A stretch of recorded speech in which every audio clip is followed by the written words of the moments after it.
तो नमस्कार, प्रणाम, स्वागत बाटे आप सबके राइटर बागी भाई के चैनल पर। आज उपस्थित बानी भैया रउआ सबके बीच में लेके ठेठ देहाती भोजपुरी फगुआ गीत, पारंपरिक लय के साथ। बहुत बढ़िया गीत के लेखनी के लिए बानी भैया। दिल से बताओ तनी कि एकर झलकुट्टन म्यूजिक बनवा के बढ़िया से गायकी कर देतनी तो गाना 100% बज जाई भैया। तो चलिए देर ना करते हुए मैटर के शुरुआत कइल जा कि कैसे गावे के बा, का एकर धुन बा, का लय बा। लेकिन स्टार्ट करे से पहले भैया एगो बात बतावल चाहब कि रुआ अगर नया सिंगर बानी और सिंगिंग में इंटरेस्ट बा, अच्छा मीटर के तलाश में भटकतानी, सही ढंग के मीटर नइखे मिलत, सही गीत नइखे मिलत, अच्छा तुकबंदी नइखे मिलत, चाहे बढ़िया म्यूजिक नइखे मिलत। अगर हमरा चैनल पर आ गइल बानी भैया तो निश्चिंत रही, निराश भइला की जरूरत नइखे।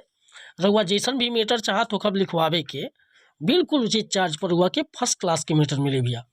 मीटर में कोनो प्रकार के शिकायत ना मिले, चाहे रउआ कोनो प्रकार के मीटर लिखवाएं। Sad song, love song, orchestra song, चाहे रंगदारी सॉन्ग, धोबी गीत, पूर्वी गीत, निर्गुण गीत, चाहे रुआ भक्ति भजन, कोनो प्रकार के मीटर लिखवावे खतरा बेहिचक संपर्क कर सकीले। डिस्क्रिप्शन में हमारा नंबर बा। और हाँ भैया, कॉल से आपकी चैनल पर नया बन तो चैनल के सब्सक्राइब कर लें, बेल आइकन प्रेस कर लें, ताकि हर रोज रुआ के नया नया मीटर सुने के, देखे के और गावे के मिलत रही भैया। आज के एकदम जबरदस्त मीटर लिखले बानी रुआ सबन खतरा। देखिए कैसे गीत के गाओ के बाटे।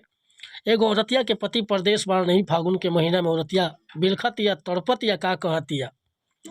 अरे उफनता होली में जो बनावा हो, घरवा अइले न सजनवा। उफनता होली में जो बनावा हो, घरवा अइले न सजनवा। अइले न सजनवा घरवा, अइले न सजनवा, अइले न सजनवा घरवा, अइले न सजनवा। रंग के जो गावल मोर खजनवा हो, घरवा अइले न सजनवा। रंग के जो गावल मोर खजनवा हो, घरवा अइले न सजनवा।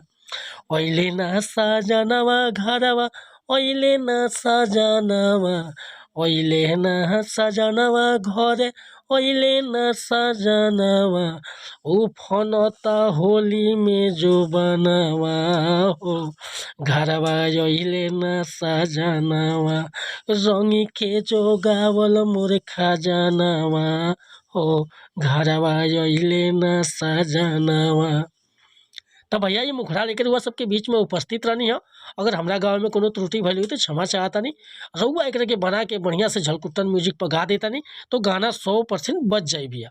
अगर ये मीटर पसंद बा, फुल गीत लिखवावे के चाहता नहीं तो बेहिचक हमरा व्हाट्सअप नंबर पर संपर्क कर सकीले।